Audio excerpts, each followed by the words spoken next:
Salvador Allende. Un hombre solo no vale nunca más que un pueblo entero, pero hay hombres que no se cansan cuando su pueblo se cansa y que se deciden a la guerra antes que los pueblos porque no tienen que consultar a nadie más que a sí mismos y los pueblos tienen muchos hombres y no pueden consultarse tan pronto. Ese fue el mérito de Bolívar a juicio de Martí y es el de Salvador Allende, símbolo de las luchas de la clase obrera chilena por el socialismo y la liberación. Salvador Allende parecía siempre como si estuviera esperando la hora de dirigirle la palabra a las masas. Su voz contenida y baja tenía una inmensa posibilidad de expresión, pero Allende era mucho más que un orador, mucho más que un líder de masas. Hecho a la política parlamentaria, brillante en el discurso, vital en la tribuna o la plaza, Allende no solo fue un gran político de la izquierda chilena y un gran presidente, sino un revolucionario. Le enseñó a la clase obrera a luchar por el poder y él mismo dio un combate resuelto para que la clase obrera alcanzara el poder. Usó la palabra como anuncio exacto de la acción y la cumplió hasta el heroísmo. A lo largo de la vida de Allende, en él se advirtió un esfuerzo constante de superación, un ir más allá de su propia clase, más allá de su propia profesión, más allá de su experiencia política y como en busca del contenido profundo de las formas legales. Ir más allá de sí mismo y de las propias palabras, de donde se parte y de un mero decir, fue característica constante en la personalidad de Allende. Nacido a principios de siglo en una familia de clase media, el padre de Allende era notario y educado con una perspectiva liberal, como estudiante pronto se ligó a los grupos de izquierda de la universidad. Con ellos dio todas las batallas posibles y se negó a dar las que solo constituían declaraciones emocionales o exageraciones verbales. Como presidente del Centro de Estudiantes de Medicina y vicepresidente de la Federación de Estudiantes de Chile, el joven luchador fue expulsado de la universidad y hecho prisionero por sus actividades revolucionarias. En medio de esa y otras persecuciones, se hizo médico y ejerció la medicina, dedicado siempre a las actividades políticas. En 1933 participó en la fundación del Partido Socialista de Chile, un partido que postuló desde el principio la ideología marxista y el internacionalismo proletario, y que fue estrechando cada vez más sus vínculos y alianzas con el mundo socialista y con los comunistas. En el partido hizo carrera desde los puestos más bajos hasta llegar a secretario general. En su profesión, aparte del ejercicio diario, escribió un libro sobre la realidad médico-social en Chile. Dirigió varias revistas de la especialidad, una dedicada a la medicina social, y fue presidente de la Asociación Médica. En 1937 inició su carrera parlamentaria. Fue elegido diputado por Valparaíso. 2 años después, durante el gobierno del Frente Popular, presidido por Pedro Aguirre Cerda, ocupó el Ministerio de Salud Pública y desde allí desplegó una intensa labor. En esa época se casó con Hortensia Bussi, hoy conocida por la movilización de la opinión pública mundial en favor del pueblo chileno. Del Frente Popular, Allende guardó siempre la idea de que la lucha esencial en los países capitalistas dependientes o en vías de desarrollo es la lucha antiimperialista y la convicción de que la unidad del pueblo y sus organizaciones es apremiante para alcanzar el éxito. Allende fue varias veces senador en representación de distintas provincias, desde Chiloé hasta Antofagasta. En 1967 ocupó la presidencia del Senado. En su larga tarea legislativa, de más de 30 años, presentó diversos proyectos de ley. Uno de ellos fue especialmente importante, el proyecto de nacionalización del cobre, mineral sobre el que descansa en gran parte la economía chilena y propiedad de los monopolios extranjeros. Por ese proyecto de nacionalización lucharía desde 1952, en que una coalición de izquierda encabezada por el Partido Socialista y el Partido Comunista lanzó su candidatura a la presidencia de la República, hasta que logró que fuera aprobado siendo ya presidente tras su cuarta postulación. A fines de 1969, la Unidad Popular, integrada por el Partido Socialista, el Partido Comunista y otros partidos y organizaciones radicales, socialdemócratas y de izquierda cristiana, lanzó nuevamente como su candidato a la presidencia al doctor Salvador Allende. En ese momento, la izquierda chilena ya no solo pugnaba por una política de nacionalizaciones dentro del capitalismo, se proponía acabar con el propio capitalismo, fuente de la dependencia, la desigualdad, la miseria y explotación de la mayoría del pueblo chileno. El proyecto de la Unidad Popular llamó la atención en el mundo entero. Era el de un camino pacífico, legal al socialismo. El descrédito de todas las fuerzas contrarias, desarrollistas y demócratas cristianas, así como la crisis en que se encontraba Chile y la creciente esperanza en un gobierno y un sistema socialista, permitieron a la Unidad Popular ganar las elecciones. El viejo proyecto, cultivado durante años por las organizaciones más significativas de la clase obrera, pareció próximo a su realización. Allende luchó denodadamente por realizarlo. Libró un combate simultáneo, dificilísimo, por la democracia y el socialismo. Usó todos los recursos jurídicos y políticos a su alcance. Nacionalizó la minería del cobre, la del hierro, el salitre y el carbón. Expropió a los grandes latifundistas para entregar la tierra a los campesinos y al mismo tiempo logró un notable crecimiento de la actividad económica y social. El desempleo bajó al 3% y el 99% de los niños pudieron encontrar una plaza en la escuela. Todo ocurrió en medio de uno de los planes más agresivos en la historia de las oligarquías latinoamericanas y del imperialismo norteamericano. Estos primero se propusieron que Allende no llegara al poder. ¿Y con qué recursos? Cuando les resultó imposible, organizaron cuidadosamente su derrocamiento. Las leyes mismas del capitalismo se movieron contra el gobierno de la Unidad Popular. Fuga de capitales, inflación, inestabilidad monetaria, especulación, acaparamiento.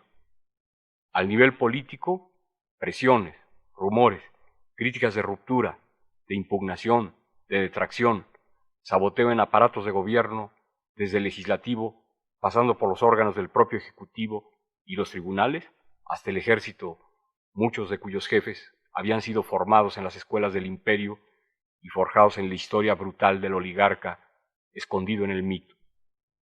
Sobre las tendencias naturales del propio capitalismo y las respuestas de la oligarquía, la burguesía y los sectores más reaccionarios, el imperialismo y sus aliados internos montaron un plan de desestabilización, de intervención global, cruenta, calculada, destinado a acrecentar todos los puntos críticos y a agitar en gran escala las contradicciones, todo a modo de llevar al gobierno al fracaso y de obligar al presidente a torcer el rumbo y transar, o a dimitir, o a suicidarse, o a huir, y en última instancia, destinado a provocar un golpe de Estado o una guerra civil. Si el plan fue negado durante su ejecución y poco después, a la postre, el jefe de la CIA reconoció ante el Congreso de los Estados Unidos que su organización había trabajado en la Gran Conjura. Más tarde, el propio presidente de los Estados Unidos admitió la intervención. Fue esta un caso acabado de macromanipulación destinada a quitar el máximo de bases sociales al gobierno, en especial las capas medias, y a establecer una formación político-militar que auxiliara a las fuerzas del imperio y la oligarquía. En el plan desestabilizador jugaron papeles significativos los gremios profesionales, los gremios de propietarios de autobuses y comercios, los medios de comunicación de masas que reclamaron con aire de justa indignación la libertad de conspirar, los militares golpistas que se fueron apoderando del ejército y todos los grupos reaccionarios y fascistas de los partidos tradicionales y la democracia cristiana. Con ellos, los conjurados irritaron el ambiente y realizaron múltiples acciones de sabotaje tendientes a provocar la inestabilidad del gobierno y a demostrar su incapacidad de controlar la vida económica, social y política. Sembraron el terror en la vida cotidiana y en los hombres simples. Con esos grupos y el uso abundante de agentes disfrazados de civil, que empleaban lenguajes ultrarrevolucionarios para descalificar a los partidos y líderes de la Unidad Popular, al tiempo que enconaban las diferencias tácticas revolucionarias, lograron acentuar las divisiones de la izquierda y llegaron incluso a movilizar a algunos núcleos de trabajadores como si quisieran mostrar que la propia clase obrera estaba contra su gobierno. La preparación psicológica de la formación reaccionaria fue labor primordial de los golpistas. Adiestraron su voluntad y ánimos para la guerra interna contra el pueblo chileno, tachado de irresponsable, cosificado, deshumanizado, convertido mentalmente en fiera presa. El gobierno pudo resistir 3 años. Lo que es más, cuando las elecciones municipales de 1973 logró votación mayor que la de 1970, hecho sin precedente en la historia de los gobiernos chilenos. Pero no cabe duda que durante ese tiempo el gobierno perdió parte importante de las fuerzas sociales que originalmente lo apoyaban o toleraban, en especial de la pequeña burguesía y las clases medias, víctimas después del golpe que ellas mismas contribuyeron a forjar. El gobierno perdió posiciones de mando en el propio ejército, cuyos oficiales progresistas fueron privados de los altos puestos y el mando de tropas, mientras otros eran depurados. En junio de 1973 hubo un intento de golpe que sirvió como ensayo. Permitió a los conjurados conocer quiénes eran sus amigos para exaltarlos y cuáles sus enemigos para desplazarlos o ficharlos en espera del golpe final. Ocurrió el 11 de septiembre de 1973, día ominoso. En la madrugada misma, los golpistas fusilaron y asesinaron en los cuarteles a los oficiales y soldados amigos del pueblo, leales al gobierno, víctimas ellos mismos de la cultura de la opinión y del mito institucional en que seguían creyendo. Las diferencias entre la izquierda, las diferencias en el propio seno de la Unidad Popular, las diferencias en la conciencia y perspectiva revolucionaria del propio proletariado chileno fueron determinantes para la derrota del gobierno. Con ellas, tal vez uno de los elementos más importantes de la tragedia fue la dificultad de cambiar una mentalidad y una cultura hecha por años y años a las presiones y la protesta como lucha legal o resistencia violenta más decidida al sacrificio que alentar la movilización de fuerzas populares efectiva, organizada y auxiliada por militares demócratas y revolucionarios para imponer ley, libertad y revolución contra quienes violaban paladinamente las leyes y anunciaban en todos sus actos el mito de sus creencias y su profunda decisión de ejercer y practicar la violencia máxima. Ese cambio de mentalidad no se pudo dar.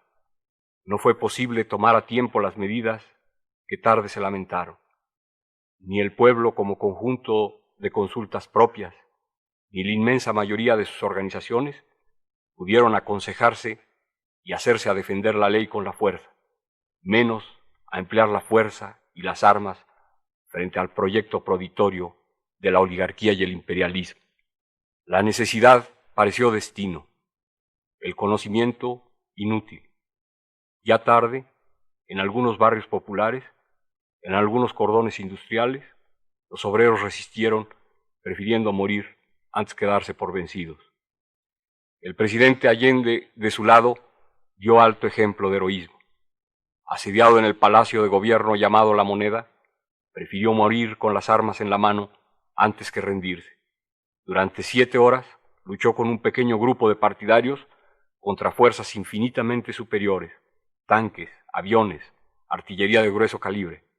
Murió como ningún presidente latinoamericano, investido de los símbolos que le diera el pueblo, las armas en la mano, el palacio incendiado y deshecho, vivo el proyecto de defensa de la ley para el programa popular y naciendo una nueva historia que escribirían, según pensaba, América y su pueblo.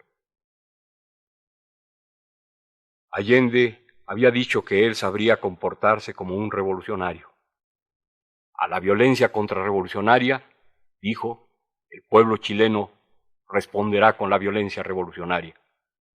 No se cansó de sus palabras. 2 años antes había asegurado sereno, con su énfasis serio. Se los digo con calma, con absoluta tranquilidad. Yo no tengo pasta de apóstol ni tengo pasta de Mesías. No tengo condiciones de mártir. Soy luchador social que cumple una tarea, la tarea que el pueblo me ha dado, pero que lo entiendan aquellos que quieren retrotraer la historia y desconocer la voluntad mayoritaria de Chile. Sin tener carne de mártir, no daré un paso atrás. Que lo sepan, dejaré la moneda cuando cumpla el mandato que el pueblo me diera. Que lo sepan, que lo oigan, que se les grabe profundamente. Defenderé esta revolución chilena y defenderé el gobierno popular porque es el mandato que el pueblo me ha entregado. No tengo otra alternativa. Solo acribillándome a balazos podrán impedir la voluntad que es hacer cumplir el programa del pueblo. Salvador Allende fue un hombre profundamente humano. Fue un hombre de honor. Dijo lo que pensaba, hizo lo que dijo, igualó con sus actos las palabras. En la historia de la cultura latinoamericana acabó con la fraseología, haciendo de la persuasión y la retórica la figura exacta de la conducta. El presidente Allende, proclamó Fidel Castro en el acto póstumo que organizó el pueblo cubano, no le falló a su pueblo chileno. Del mismo modo, el pueblo chileno no le fallará al presidente Allende. Los revolucionarios chilenos no le fallarán al presidente Allende. Y sobre todo, escucharán sus llamados a la unión más estrecha para llevar adelante la lucha libertadora. Que lo sepan, que lo oigan, que se les grabe profundamente.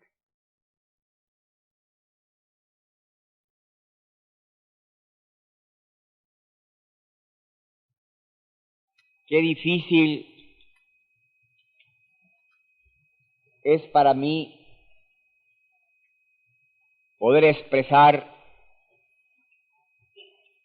lo que he vivido y sentido en estas breves y largas horas de convivencia con el pueblo mexicano, con su gobierno.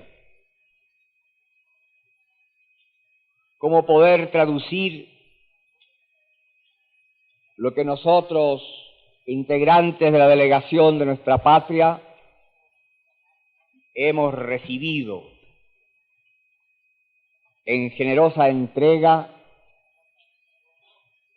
y como aporte solidario a nuestro pueblo en la dura lucha en que está empeñado.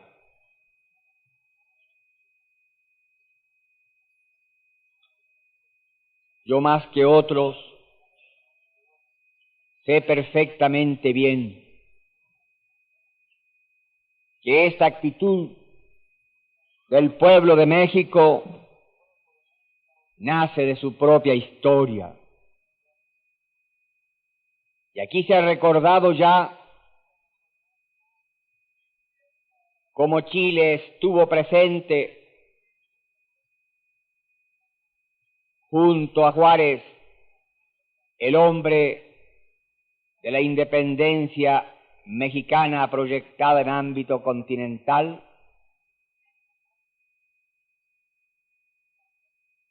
y cómo entendemos perfectamente bien que además de esta raíz común,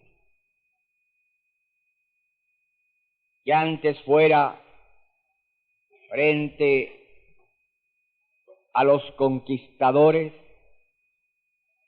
México es el primer país de Latinoamérica que en 1938, a través de la acción de un hombre precaro de esta tierra y de América Latina, nacionaliza el petróleo a través de la acción del general y presidente Lázaro Cárdenas. Por eso ustedes que supieron del ataque al EBE, que tuvieron que sentir el llamado profundo de la patria en un superior sentido nacional. Por eso ustedes que sufrieron largamente el embate de los intereses heridos por la nacionalización. Por eso ustedes, más que otros pueblos de este continente, comprenden la hora de Chile, que es la misma que ustedes tuvieron en 1938 y los años siguientes. Por eso es que la solidaridad de México nace en su propia experiencia y se proyecta con caridad fraternal frente a Chile, que está hoy realizando el mismo camino liberador que ustedes.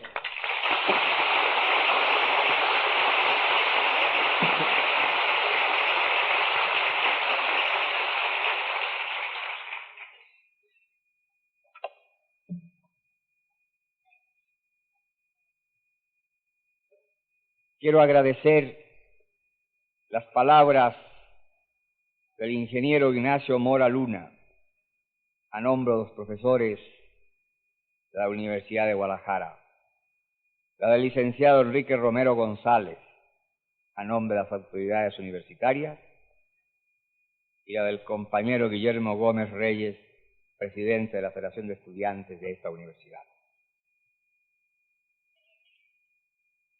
Bien decía el presidente Echeverría, cuando él me señalara que en este viaje era conveniente que llegara a conocer la provincia y eligiera a Jalisco y me hablara de Guadalajara y su universidad, yo se lo agradecí y ahora, por cierto, que se lo agradezco más. Porque si hemos recibido el afecto cálido del pueblo mexicano, de sus mujeres y de sus hombres, ¿qué puede significar más que estar junto a la juventud y sentir cómo ella late impresurosamente con una clara conciencia revolucionaria y antiimperialista? Desde que llegara cerca de esta universidad, ya comprendí perfectamente bien el espíritu que hay en ella. En los letreros de saludo a mi presencia aquí, tan solo como mensajero de mi pueblo, yo ya veía esta definición. Esta no es una universidad tradicional. Esta no es, y es bastante para muchas universidades de nuestro continente, una universidad que haya hecho la reforma. Yo creo que esta es una universidad comprometida con el pueblo, con los cambios, con la lucha por la independencia económica y la plena soberanía de nuestros pueblos.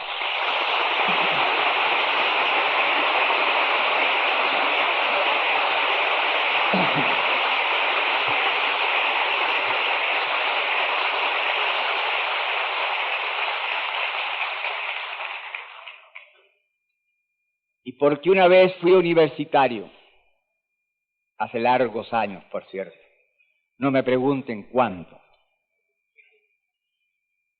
porque pasé por la universidad no en búsqueda de un título solamente,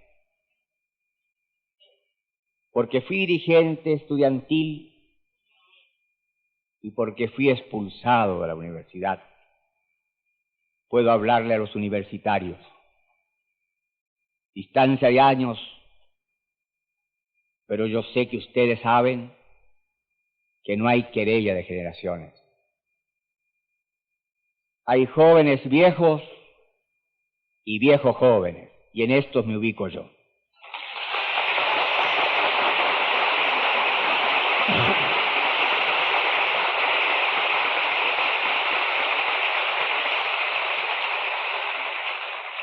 Hay jóvenes viejos que no comprenden que ser universitario, por ejemplo, es un privilegio extraordinario en la inmensa mayoría de los países de nuestro continente. Esos jóvenes viejos creen que la universidad se ha levantado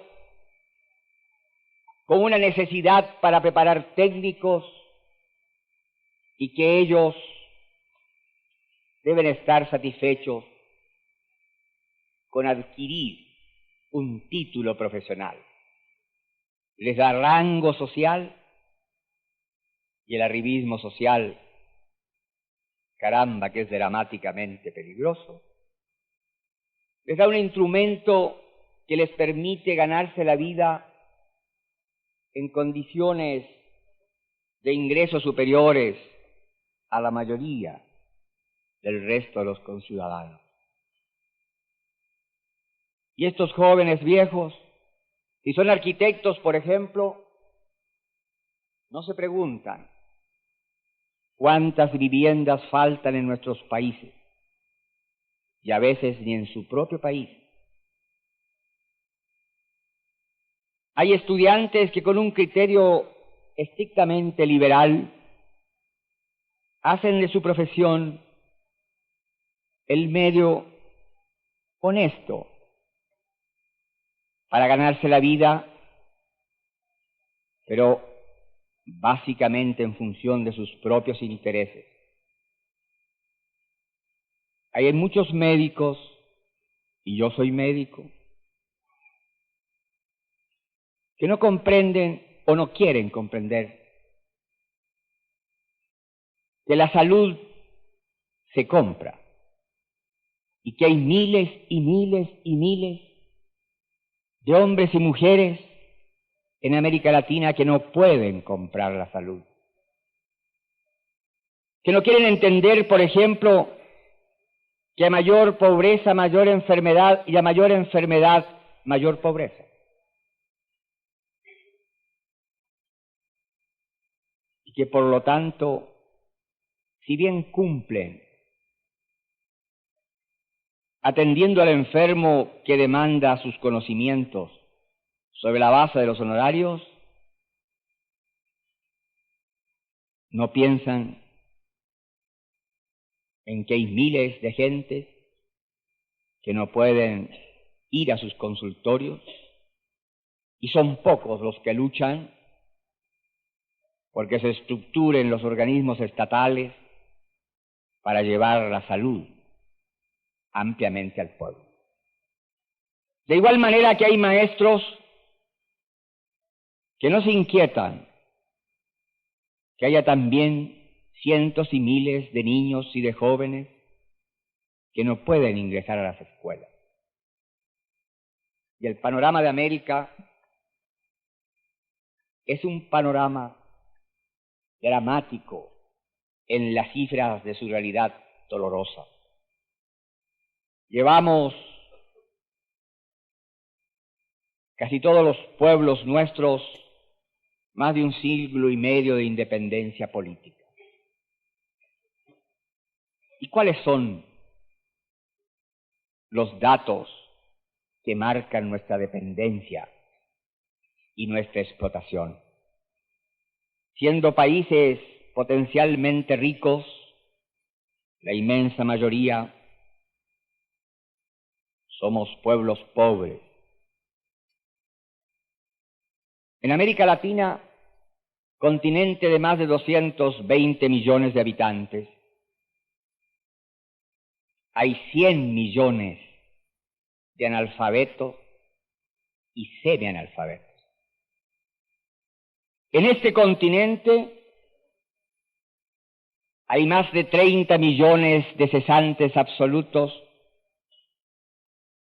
y la cifra se eleva por sobre 60 millones, tomando en consideración aquellos que tienen trabajos ocasionales.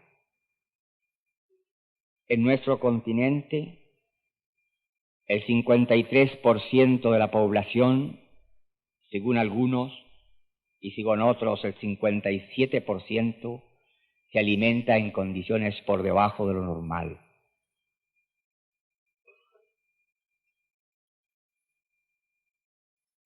En América Latina faltan más de 28 millones de viviendas. En estas circunstancias, cabe preguntarse, ¿cuál es el destino de la juventud? Porque este continente es un continente joven. El 51% de la población de América Latina está por debajo de los 27 años.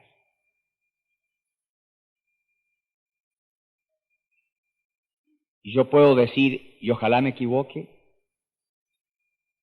que ningún gobierno, y incluyo, por cierto, el mío y todos los anteriores de mi patria, ha podido solucionar los grandes déficits de las grandes masas de nuestro continente en relación con la falta de trabajo, la alimentación, la vivienda, la salud, para qué hablar de la recreación y del descanso. En este marco que encierra y aprisiona a nuestros pueblos hace un siglo y medio, es lógico que tengan que surgir desde el dolor y el sufrimiento de las masas en anhelo de alcanzar niveles de vida y existencia y de cultura que es antihumano y antisocial se le niegue al hombre, genéricamente hablando. Si hoy tenemos las cifras que aquí he recordado, ¿qué va a ocurrir si las cosas no cambian cuando seamos 360 o 600 millones de habitantes? En un continente donde la explosión demográfica está destinada a compensar la alta mortalidad infantil. Los pueblos así se defienden. Pero a pesar de ello, aumenta vigorosamente la población de nuestros países. Y el avance tecnológico en el campo de la medicina ha elevado, y también al mejorarse condiciones de vida, ha mejorado el promedio de nuestra existencia, que por cierto es muy inferior al de los países del capitalismo industrial y a los países socialistas. Pero si ningún gobierno de este continente democrático, y lo hay pocos, pseudo-democráticos, hay más, dictatoriales, también los hay. Ningún gobierno ha sido capaz de superar los grandes déficits, reconociendo, por cierto, que se han hecho esfuerzos indiscutiblemente laudatorios por gobiernos, y especialmente por los gobiernos democráticos, porque escuchan la voz, la protesta, el anhelo de los pueblos mismos, para avanzar en la tentativa frustrada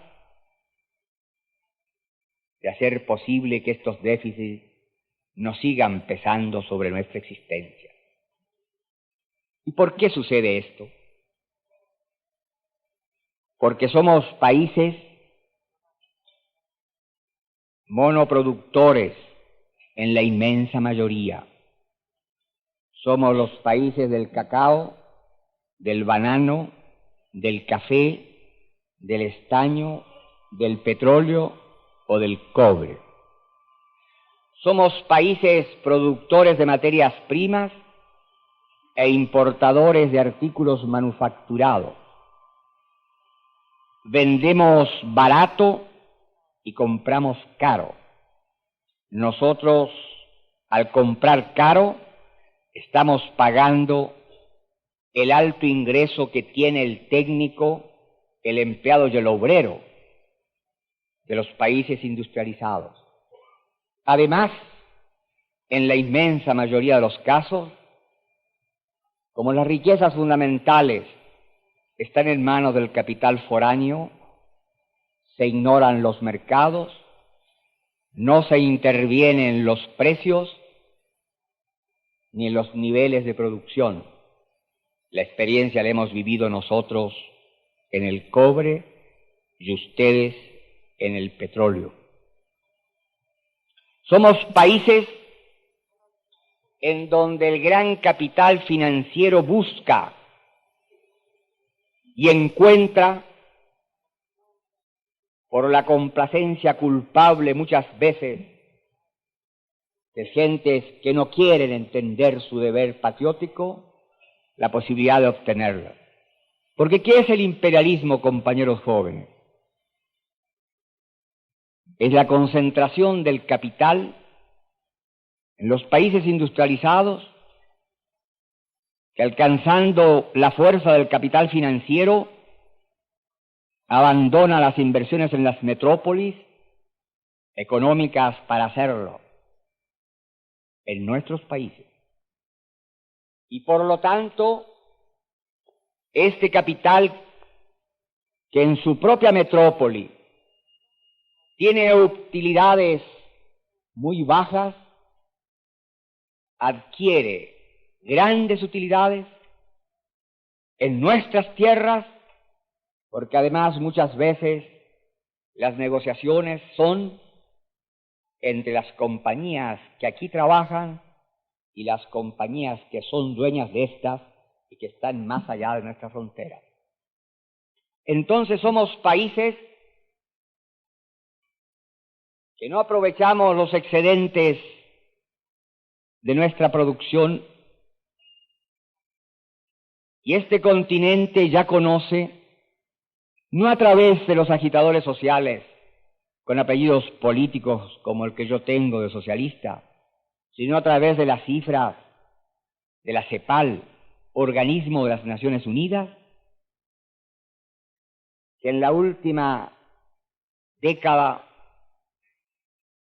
no puedo exactamente decir si del 50 al 60 o del 56 al 66, América Latina exportó mucho más capitales que los que ingresaron a ella. De esta manera se ha ido produciendo una realidad que es común en la inmensa mayoría de todos nuestros pueblos. Somos países ricos potencialmente y vivimos como pobres. Para poder seguir viviendo, pedimos prestado, pero al mismo tiempo somos países exportadores de capitales. Paradoja típica del régimen y del sistema capitalista. Por ello, entonces, es indispensable comprender que dentro de esta estructura, cuando internacionalmente los países poderosos viven y fortalecen su economía de nuestra pobreza, cuando los países financieramente fuertes necesitan de nuestras materias primas para ser fuertes, cuando la realidad de los mercados y los precios lleva a los pueblos de este y otros continentes a endeudarse, cuando la deuda de los países del tercer mundo alcanza a la fantástica cifra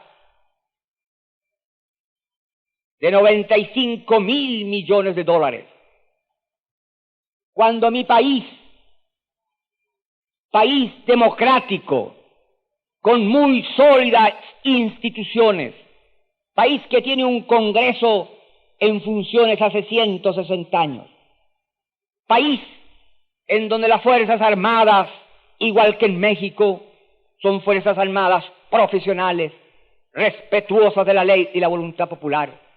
Cuando mi país, que es el segundo productor de cobre en el mundo y tiene las más grandes reservas de cobre del mundo, y tiene la más grande mina de Tajo Abierto del mundo, y la más grande mina subterránea del mundo, Chuquicamata y el Teniente, cuando mi país se ha visto obligado a endeudarse con una deuda externa que per cápita tan solo es superada por la deuda que tiene Israel, que podemos estimar que está en guerra, cuando yo debía haber cancelado este año para amortizar y pagar los intereses de esa deuda, 420 millones de dólares, que significan más del 30% del presupuesto de ingresos, uno puede colegir que es imposible que pueda esto seguir y que esta realidad se mantenga. Si a ello se agrega que los países poderosos fijan las normas de la comercialización, controlan los fletes, imponen los seguros, dan los créditos ligados que implica obligación de invertir un alto porcentaje en esos países. Si además sufrimos las consecuencias que emanan de que cuando los países poderosos o el país más poderoso del capitalismo estima necesario devaluar su moneda, las consecuencias las pagamos nosotros. Y si tiembla el mercado del dinero en los países industrializados, las consecuencias son mucho más fuertes, mucho más duras y pesan más sobre nuestros pueblos. Si el precio de las materias primas baja, el precio de los artículos manufacturados y aún los alimentos sube. Cuando el precio de los alimentos sube, nos encontramos que hay barreras aduaneras que impiden que algunos países que pueden exportar productos agropecuarios lleguen a los mercados de consumo de los países industriales. El caso de mi patria es elocuente. Nosotros producimos entre la gran minería que estaba antes en manos del capital foráneo y la pequeña y mediana minería, cerca de 750.000 toneladas de cobre. Entre Zambia, Perú, Zaire y Chile, signatarios de lo que se llama CIPEC, entre estos cuatro países se produce el 70% del cobre que se comercia en el mundo, más de 3 millones de toneladas.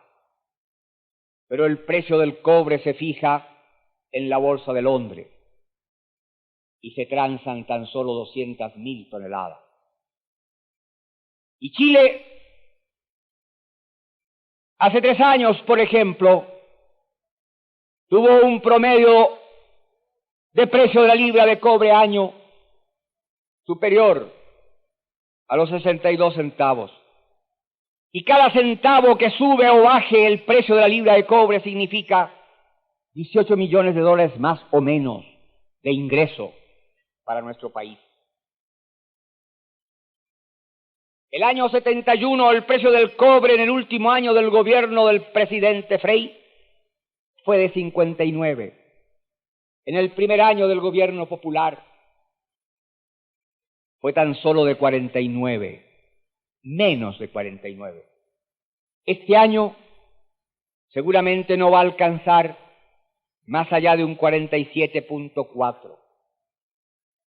Pero en valores reales, después de la devaluación del dólar, este promedio será, a lo sumo, de 45. Y el costo de producción nuestro, a pesar de que son minas con un alto porcentaje de riqueza minera y están cerca del mar, bordea los 45 centavos en algunas de ellas. Y es, por cierto, más alto por una técnica inferior en la producción de la pequeña y mediana minería. He puesto este ejemplo porque es muy claro. Nosotros, que tenemos un presupuesto de divisa superior a muchos países latinoamericanos, que tenemos una extensión de tierra que podría alimentar y debería alimentar a 20 o a 25 millones de habitantes, hemos tenido que importar desde siempre, por así decirlo, carne, trigo, grasa, mantequilla y aceite. 200 millones de dólares al año. Y desde que estamos en el gobierno popular, tenemos que importar más alimentos. Porque tenemos conciencia que aún importando como lo hicieron los gobiernos anteriores, 200 millones de dólares al año, en Chile el 48% de la población se alimentaba por debajo de lo normal. Y aquí, en esta casa de hermanos, yo que soy médico, que he sido profesor de medicina social y presidente durante 5 años del Colegio Médico de Chile, puedo dar una cifra que no me avergüenza, pero que sí me duele. En mi patria, porque hay estadísticas y no las ocultamos, hay 600.000 niños que tienen un desarrollo mental por debajo de lo normal. Si acaso un niño, en los primeros 8 meses de su vida, no recibe la proteína necesaria para su desarrollo corporal y cerebral, si ese niño no recibe esa proteína, se va a desarrollar en forma diferente al niño que pudo tenerla y que lógicamente es casi siempre el hijo de un sector minoritario, de un sector poderoso económicamente. Si a ese niño que no recibió la proteína suficiente, después de los 8 meses se le da, puede recuperar y normalizar su desarrollo corporal, pero no puede alcanzar el desarrollo normal de su cerebro. Por eso muchas veces los maestros o las maestras en su gran labor, yo siempre vinculo a los maestros y a los médicos como profesiones de una gran responsabilidad. Muchas veces los maestros o las maestras ven que el niño no asimila, no entiende, no aprende, no retiene. Y no es porque ese niño no quiere aprender o estudiar, es porque está en condiciones de menor valía. Y eso es consecuencia de un sistema y de un régimen social. Porque por desgracia, hasta el desarrollo de la inteligencia está marcado por la ingestión de los alimentos y fundamentalmente en los primeros 8 meses de la vida.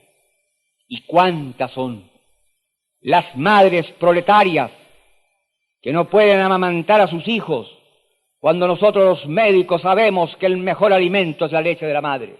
Y no lo pueden hacer porque viven en las poblaciones marginales, porque sus compañeros están cesantes, porque ellas reciben su alimento y que como madres están castigadas en su propia vida y lo que es más injusto, en la vida de sus propios hijos. Por eso,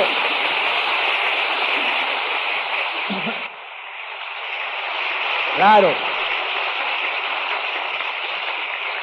Los gobiernos progresistas, como los nuestros, avanzamos en iniciativas que tienen un contenido, pero que indiscutiblemente es un paliativo.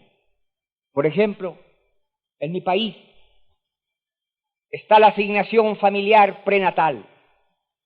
Se paga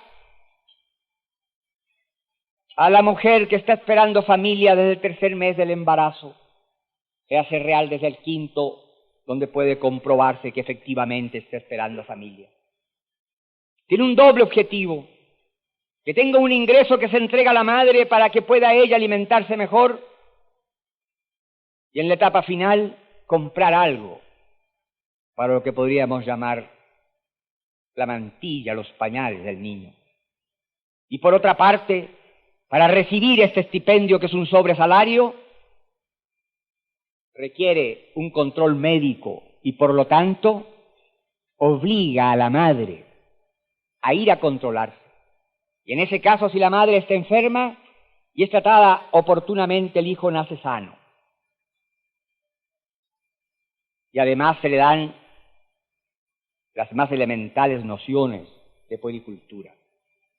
Y tenemos la asignación familiar que se paga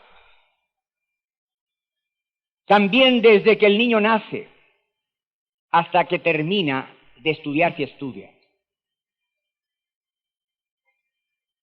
Pero no hemos podido, por ejemplo, nosotros nivelar la asignación familiar, porque un Congreso que representa no a los trabajadores en su mayoría, establece como siempre leyes discriminatorias.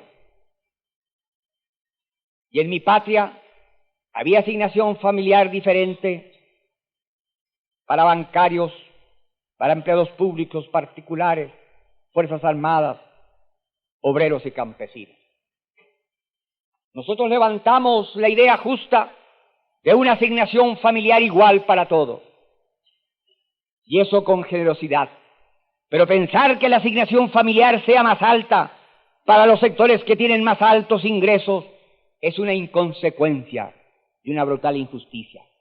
Hemos logrado nivelar la asignación familiar de obreros, campesinos, fuerzas armadas y empleados públicos, pero queda distante todavía la asignación familiar de empleados particulares y un sector de ellos.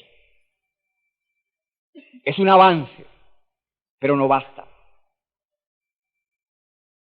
Porque si bien es cierto, entregamos mejores condiciones para defender el equilibrio biológico cuando se alimenta mejor el niño, gracias a esta asignación familiar, también es cierto que el proceso del desarrollo universitario en el caso de la medicina, y lo pongo como ejemplo, conlleva a establecer que nosotros carecemos de los profesionales suficientes para darle atención a todo el pueblo desde el punto de vista médico. En Chile hay 4.600 médicos, deberíamos ser 8.000 médicos. En Chile faltan entonces 3.000 médicos. En Chile faltan más de 6.000 dentistas. En ningún país de América Latina, y lo digo con absoluta certeza, no hay ningún servicio público estatal que haga una atención médica dental con sentido social. Se limitan en la mayoría de los países, si es que tienen esos servicios, a la etapa inicial, previa, básica, simple, sencilla de la extracción. Y si hay algo que yo he podido ver con dolor de hombre y conciencia de médico, cuando he ido a las poblaciones y he visto a las compañeras trabajadoras, a las madres proletarias gritar con esperanza nuestros gritos de combate, ver por desgracia cómo sus bocas carecen de la inmensa mayoría de los dientes. Y los niños también sufren esto. Por ello entonces, y sobre la base tan solo de estos ejemplos simples, nosotros tenemos que entender que cuando hablamos de una universidad comprometida, no solo estamos hablando de una universidad que entienda que para que termine esta realidad brutal que más que un siglo y medio pesa sobre nosotros, en los cambios estructurales económicos, se requiere un profesional comprometido con el cambio social. Se requiere un profesional que no se sienta un ser superior porque sus padres tuvieron el dinero suficiente para que él ingresara a la universidad. Se necesita un profesional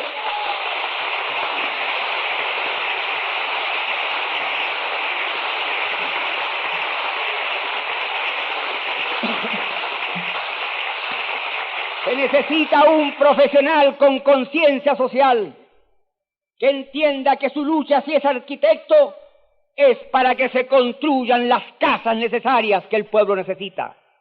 Se necesita un profesional que, si es médico, levante su voz para reclamar que la medicina llegue a las barriadas populares y fundamentalmente a los sectores campesinos.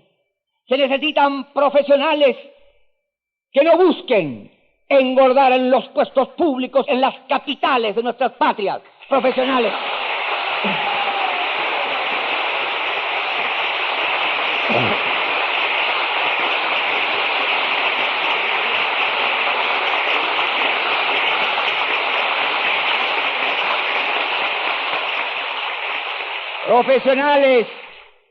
profesionales que vayan a la provincia, que se hundan en ella. Por eso yo hablo así aquí, en esta Universidad de Guadalajara, que es una universidad de vanguardia, y tengo la certeza que la obligación patriótica de ustedes es trabajar en la provincia fundamentalmente, vinculado a las actividades económicas, mineras, o actividades industriales o empresariales, o a las actividades agrícolas, que la obligación del que estudió aquí es no olvidar que esta es una universidad del Estado, que la pagan los contribuyentes, que la inmensa mayoría de ellos son los trabajadores y que, por desgracia, en esta universidad y como en las universidades de mi patria, la presencia de hijos de campesinos y de obreros alcanza un bajo nivel todavía.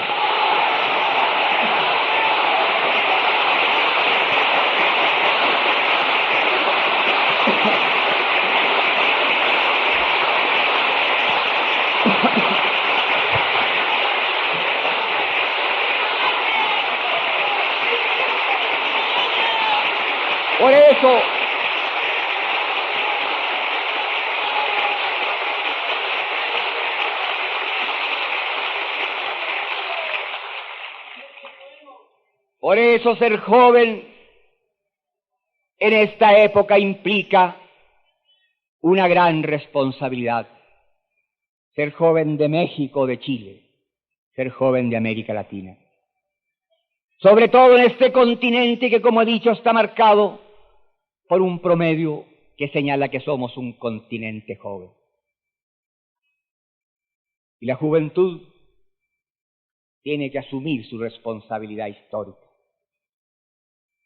Tienen que entender que no hay lucha de generaciones, como lo dijera hace un instante, que hay un enfrentamiento social que es muy distinto y que pueden estar en la misma barricada de este enfrentamiento los que hemos pasado, y yo pasé muy poquito los 60 años, guárdenme el secreto, y los jóvenes que puedan tener 18 o 20.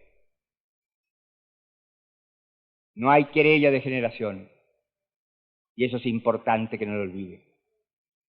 Además, la juventud debe entender su obligación de ser joven, y si es estudiante,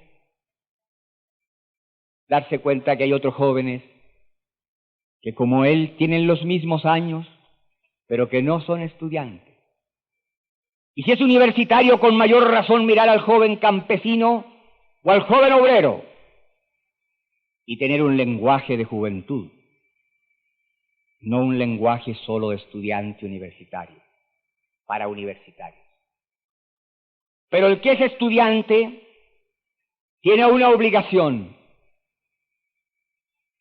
porque tiene más posibilidades de comprender los fenómenos económicos y sociales y las realidades del mundo.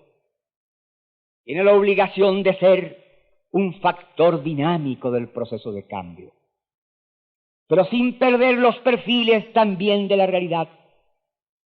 La revolución no pasa por la universidad. y esto hay que entenderlo. La revolución pasa por las grandes masas. La revolución la hacen los pueblos. La revolución la hacen esencialmente los trabajadores.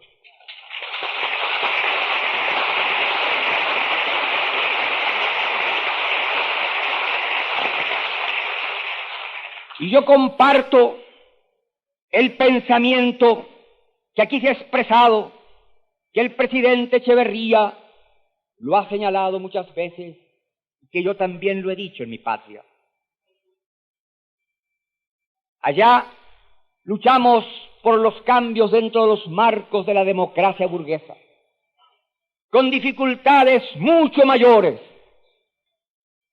en un país donde los poderes de Estado son independientes, y en el caso nuestro, la justicia, el Parlamento y el Ejecutivo.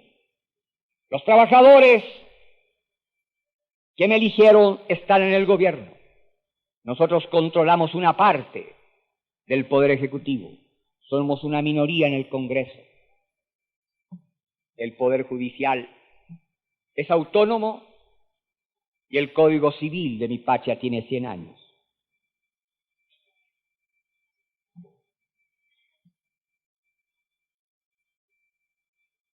Y si yo no critico en mi patria el Poder Judicial, menos lo voy a hacer aquí.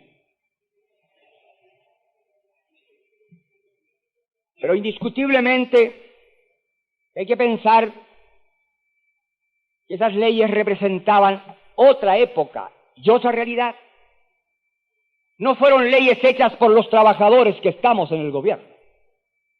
Fueron hechas por los sectores de la burguesía que tenían el Ejecutivo, el poder económico y que eran mayoría en el Congreso Nacional.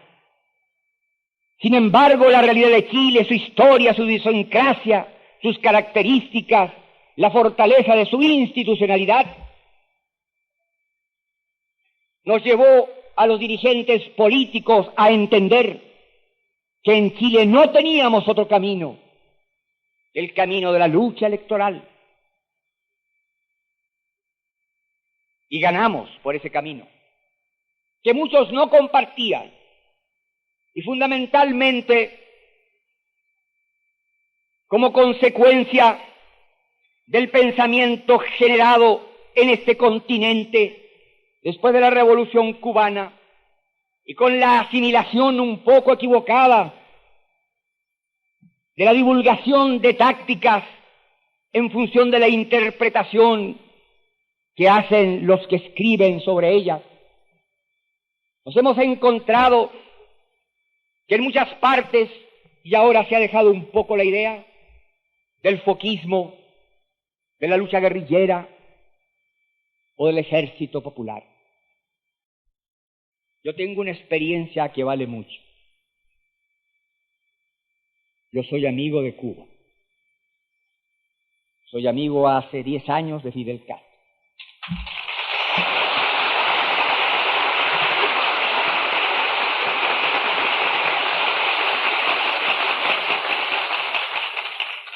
Fui amigo del comandante Ernesto Che Guevara.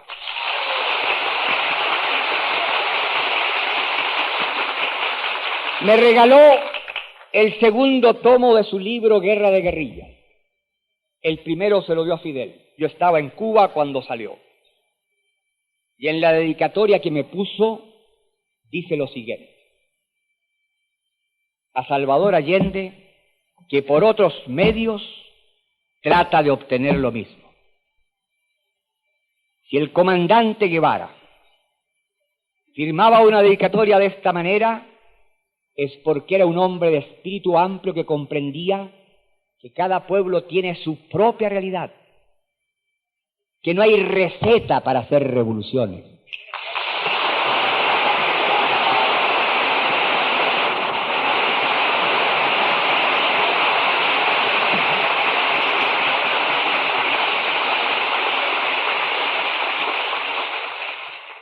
Y que por lo demás los teóricos del marxismo, y yo declaro que soy un aprendiz tan solo, pero no niego que soy marxista,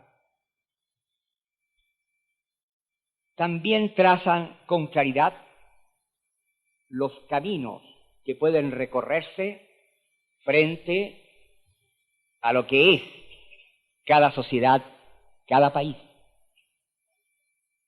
De allí entonces que es útil que la juventud,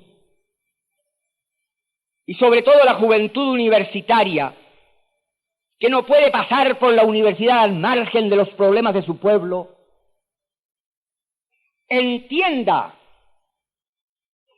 que no puede hacerse del balbuceo doctrinario la enseñanza doctrinaria, que entender el denso pensamiento de los teóricos de las corrientes sociológicas o económicas requiere un serio estudio. Que si es cierto que no hay acción revolucionaria sin teoría revolucionaria, no puede haber la aplicación voluntaria o la interpretación de la teoría adecuándolo a lo que la juventud o el joven quiere. Que tiene que mirar lo que pasa dentro de su país y más allá de la frontera y comprender que hay realidades que deben ser meditadas y analizadas. Cuando algunos grupos en mi patria, un poco más allá de la unidad popular, en donde hay compañeros jóvenes en cuya lealtad revolucionaria yo creo, pero en cuya concepción de la realidad no creo, hablan, por ejemplo, de que en mi país debería hacerse lo mismo que se ha hecho en otros países que han alcanzado el socialismo. Yo les he hecho pregunta en voz alta. ¿Por qué, por ejemplo, un país como es la República Popular China, poderoso país, extraordinariamente poderoso país, ha tenido que tolerar la realidad de que Taiwán o que Formosa esté en manos de Chiang Kai-shek? ¿Es que acaso la República Popular China no tiene los elementos bélicos, por así decirlo, lo suficientemente poderosos para haber en 2 minutos recuperado Taiwán, llamado Formosa? ¿Por qué no lo ha hecho? Porque indiscutiblemente hay problemas superiores de la responsabilidad política, porque al proceder así colocaba a la República Popular China en el camino de una agresión que podía haber significado un daño para el proceso revolucionario y quizás una conflagración mundial. ¿Quién puede dudar de la voluntad, de la acción, de la decisión, de la conciencia de la revolucionaria de Fidel Castro? ¿Y por qué la bahía de Guantánamo no la ha tomado? Porque no puede, ni debe hacerlo. Ni debe hacerlo. Porque expondría a su revolución y a su patria a una represalia brutal. Entonces, uno se encuentra a veces con jóvenes que como que han leído el manifiesto comunista o lo han llevado largo rato debajo del brazo, creen que lo han asimilado.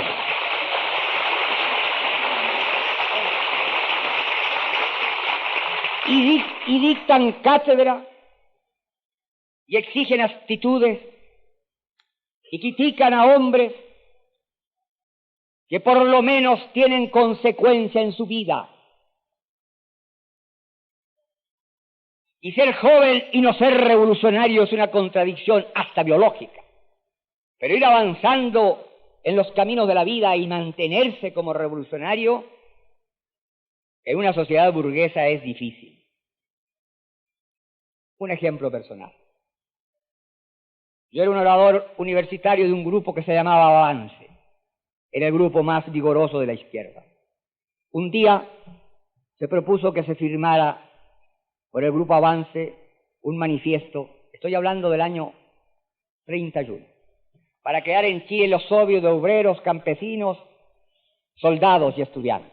Y yo dije que era una locura, que no había ninguna posibilidad, que era una torpeza infinita, y que no quería como estudiante firmar algo que mañana como profesional no iba a aceptar. Éramos 400 los muchachos de la universidad que estábamos en el grupo Avance. 395 votaron mi expulsión. De los 400 fueron los que se han muerto, y por suerte no son muchos, solo 2 quedamos en la lucha social. Los demás tienen depósitos bancarios, algunos en el extranjero, tuvieron latifundio, se los expropiamos.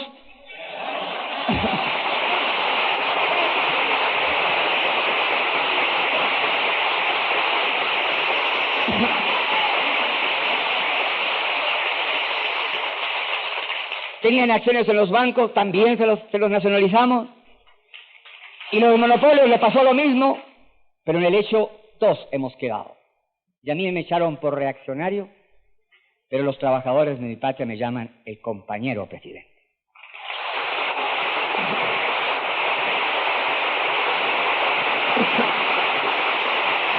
Por eso, el dogmatismo, el sectarismo, debe ser combatido.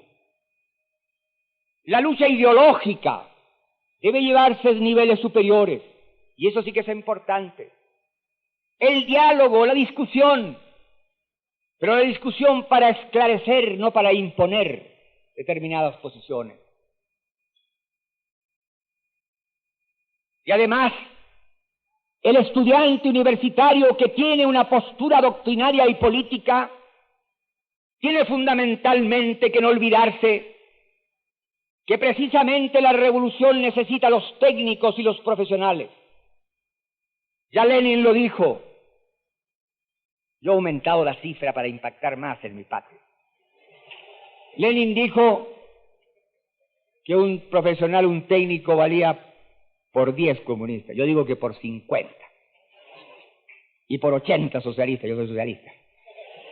Me duele mucho a los compañeros míos que diga eso, pero lo digo ¿por qué? Porque he vivido una politización en la universidad llevada a extremos tales que el estudiante olvida su responsabilidad fundamental. Pero en una sociedad donde la técnica y la ciencia adquieren los niveles que ha adquirido la sociedad contemporánea, ¿cómo no requerir precisamente capacidad y capacitación a los revolucionarios? Por lo tanto, el dirigente político universitario tendrá más autoridad moral si acaso es también un buen estudiante universitario.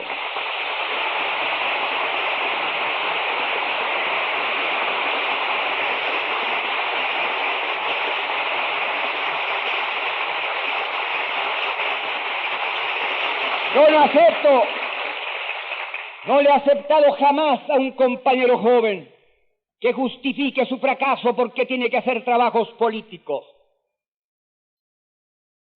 Tiene que darse el tiempo necesario para hacer los trabajos políticos, pero primero están los trabajos obligatorios que debe cumplir como estudiante en la universidad.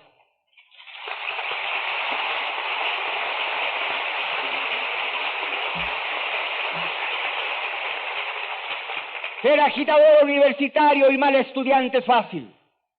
Ser dirigente revolucionario y buen estudiante es más difícil. Pero el maestro universitario respeta al buen alumno y tendrá que respetar sus ideas, cualesquiera que sean.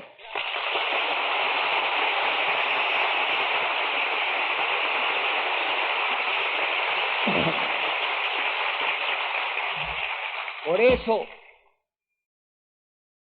es que la juventud en el mundo contemporáneo, y sobre todo la juventud de Latinoamérica, tiene una obligación contraída con la historia, con su pueblo, con el pasado de su patria. La juventud no puede ser sectaria. La juventud tiene que entender, y nosotros en Chile le hemos dado un paso trascendente. La base política de mi gobierno está formada por marxistas, por laicos y cristianos. Y respetamos el pensamiento cristiano cuando ese pensamiento cristiano interpreta el verbo de Cristo que echó a los mercaderes del templo.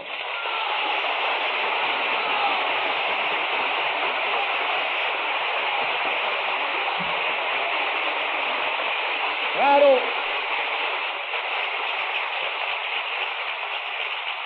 Claro que tenemos la experiencia de la Iglesia vinculada al proceso de los países poderosos del capitalismo e influyendo en los siglos pasados y en la primera etapa de esta, no al favor de los humildes, como lo planteaba el maestro de Galilea.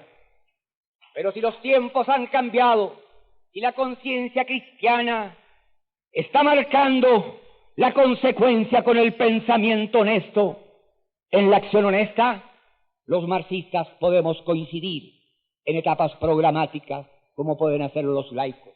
Y lo hemos hecho en nuestra patria y nos está yendo bien. Y conjugamos una misma actitud y un mismo lenguaje frente a los problemas esenciales del pueblo. Porque un obrero sin trabajo, no importa que sea o no sea marxista, no importa que sea o no sea cristiano, no importa que no tenga ideología política, es un hombre que tiene derecho al trabajo y debemos dárselo nosotros. Por eso,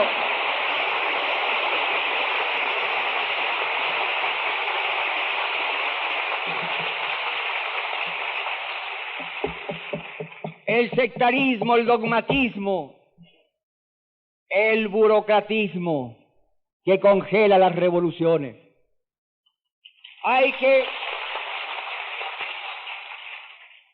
Y ese es un proceso de concientización que es muy profunda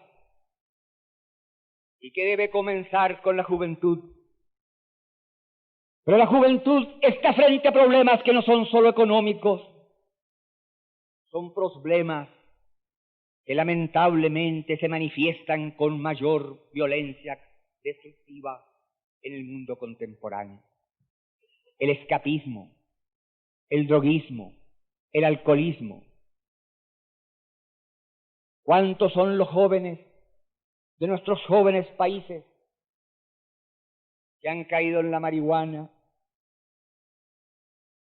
que es más barata que la cocaína y más fácil de acceso? Pero ¿cuántos son los jóvenes de los países industrializados? El porcentaje, no solo por la densidad de población, sino por los medios económicos, es mucho mayor.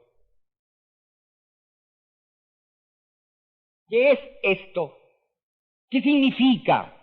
¿Por qué la juventud llega a eso? ¿Hay frustración? ¿Cómo es posible que el joven no vea que su existencia tiene que tener un destino muy distinto al que escabulle su responsabilidad? ¿Cómo un joven no va a mirar, en el caso de México, a Hidalgo o a Juárez,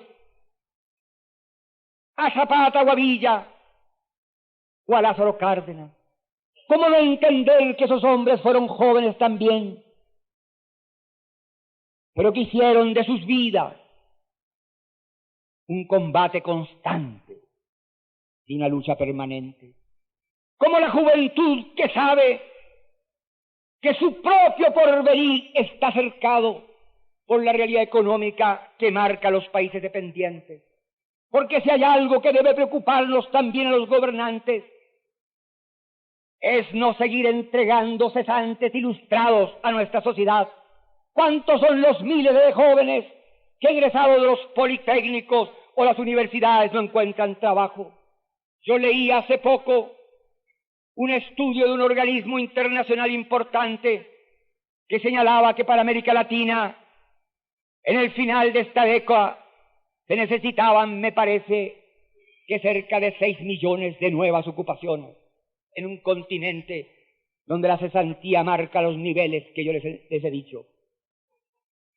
Los jóvenes tienen que entender entonces que están enfrentados a estos hechos y que deben contribuir a que se modifiquen las condiciones materiales para que no haya cesantes ilustrados, profesionales con títulos de arquitectos sin construir casas y médicos sin atender enfermos porque no tienen los enfermos con qué pagarles, cuando lo único que faltan son médicos para defender el capital humano, que es lo que más vale en nuestros países. Por eso repito, y para terminar mis palabras, pidiendo excusas a ustedes por lo excesivo de ellas, que yo, que soy un hombre que pasó por la universidad, he aprendido mucho más de la universidad de la vida He aprendido de la madre proletaria en las barriadas marginales. He aprendido del campesino que sin hablarme me dijo de la explotación más que centenaria de su padre, de su abuelo o de su tatarabuelo. He aprendido del obrero que en la industria es un número o era un número y que nada significaba como ser humano. He aprendido de las densas multitudes que han tenido paciencia para esperar. Pero la injusticia no puede seguir marcando, cerrando las posibilidades del futuro a los pueblos pequeños de este y otros continentes. Para nosotros las fronteras deben estar abolidas y la solidaridad debe expresarse con el respeto a la autodeterminación y la no intervención, entendiendo que puede haber concepciones filosóficas y formas de gobierno distintos, pero que hay un mandato que nace de nuestra propia realidad, que nos obliga en el caso de este continente a unirnos. Pero mirar más allá inclusive de América Latina y comprender que nace en África hay todavía millones y millones de seres humanos que tienen una vida inferior a la que tienen los más postergados y preferidos seres de nuestro continente. Hay que entender que la lucha es solidaria en escala mundial, que frente a la insolencia imperialista solo cabe la respuesta agresiva de los países explotados.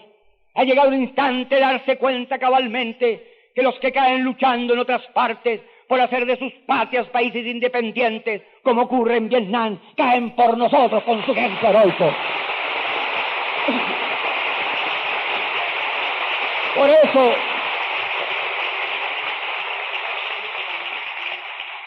sin decir que la juventud será la causa revolucionaria y el factor esencial de las revoluciones, yo pienso que la juventud, por ser joven, por tener una concepción más diáfana, por no haberse incorporado a los vicios que traen los años de convivencia en una sociedad burguesa, porque la juventud que debe entender que debe ser estudiante y trabajador, porque el joven debe ir a la empresa, a la industria o a la tierra, porque ustedes deben hacer trabajos voluntarios, porque es bueno que sepa el estudiante de medicina cuánto pesa un fardo que se echa a la espalda el campesino que tiene que llevarlos a veces a larga distancia, porque es bueno que el que va a ser ingeniero se meta en el calor de la máquina, donde el obrero a veces en una atmósfera inhóspita pasa largos y largos años de su oscura existencia. Porque la juventud debe estudiar y debe trabajar, porque el trabajo voluntario vincula, amarra, acerca, hace que se compenetre el que va a ser profesional con aquel que tuvo por herencia las manos callosas de los que por generaciones trabajaron la tierra. Por eso,